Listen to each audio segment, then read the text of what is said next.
आज जो मैं आपको सुना रहा हूं कहानी, शायद सुनने के बाद आपकी आंखों में आ जाएगा पानी। ये कहानी लगन, समर्पण, निष्ठा और साथ की है।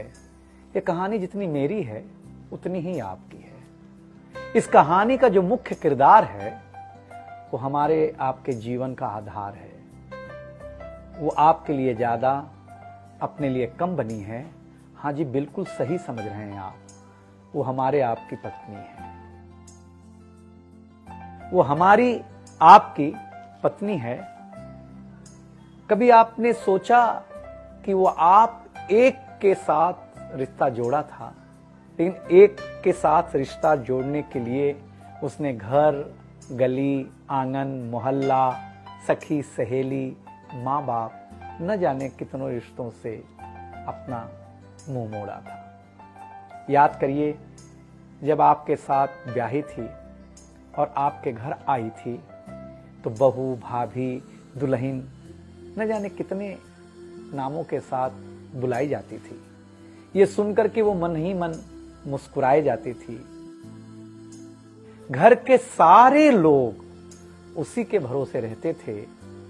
शायद इसीलिए अंग्रेजी में हम उसे हाउसवाइफ कहते थे।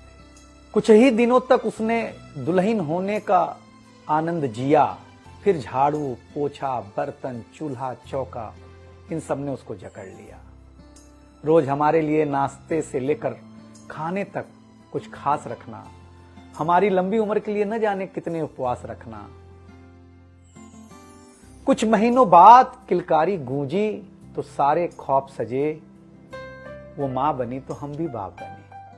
जैसे जैसे वो उम्र की सीढ़ियां चढ़ती गई, जैसे जैसे वो उम्र की सीढ़ियां चढ़ती गई, जवाबदारियां कुछ न कुछ रोज बढ़ती गईं।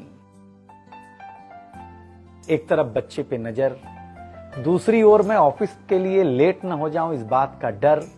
सब कुछ बराबर हो, कुछ रह न जाए, और इस बात पर भी ध्यान कि गैस पर रखा हुआ दूध कहीं बह न जाए।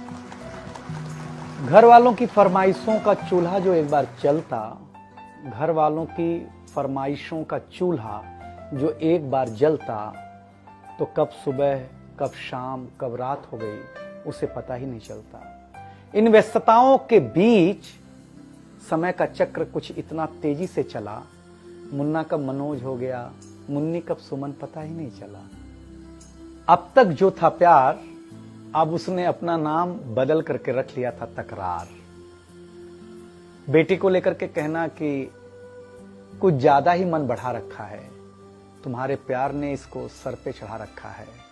अब तो वो मुझे भी देने लगी थी ताना, अब तो वो मुझे भी देने लगी थी ताना, ऑफिस में ही रहा करो ना, 2-4 घंटे के लिए घर के आना।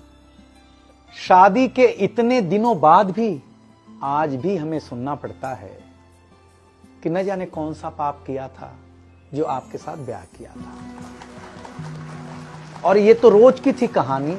इतना जोर से कहना कि घर के सारे सदस्य सुन लें कि एक दिन बीमार होती हूं ना, तो एक दिन बीमार होने पर किसी को कोई देता नहीं है 1 गिलास पानी, लेकिन जैसे ही उसे आपके तबीयत खराब होने का होता आभास, आकर के बैठ जाती थी आपके पास।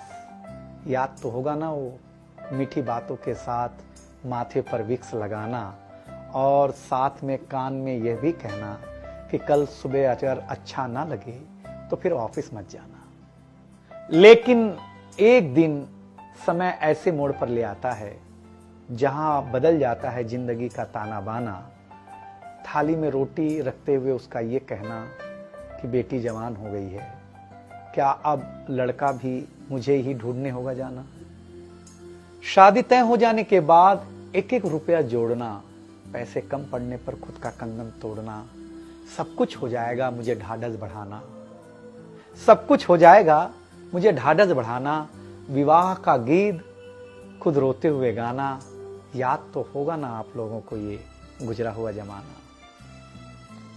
कुछ समय बाद जब हम जवाबदारियों से मुक्त हो जाते हैं तो कुछ ज्यादा ही धर्मयुक्त हो जाते हैं। उम्र के अंतिम पड़ाव पर हम बीमारियों के बीच जीने लगे हैं। बिना शक्कर की चाय पीने लगे हैं।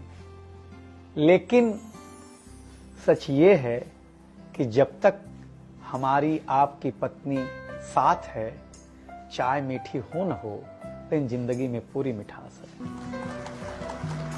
जबकि पत्नी के बारे में बहुत कम लिखा गया है, हर जगह मां का ही गुणगान है। मैं मानता हूं कि मां महान है, लेकिन आपके जीवन में आपकी पत्नी का भी महत्वपूर्ण योगदान है। तो आपसे निवेदन इतना सा है कि आप अगर घर पर हों या घर पर जाएं तो अपनी पत्नी का हाथ हाथ में रख करके संतोषानंद जी का लिखा हुआ एक गीत गाएं कि तू धार है नदिया की, मैं तेरा किनारा हूं, तू मेरा सहारा है, मैं तेरा सहारा हूं। आंखों में समंदर है, आशाओं का पानी है, जिंदगी कुछ भी नहीं, तेरी मेरी कहानी।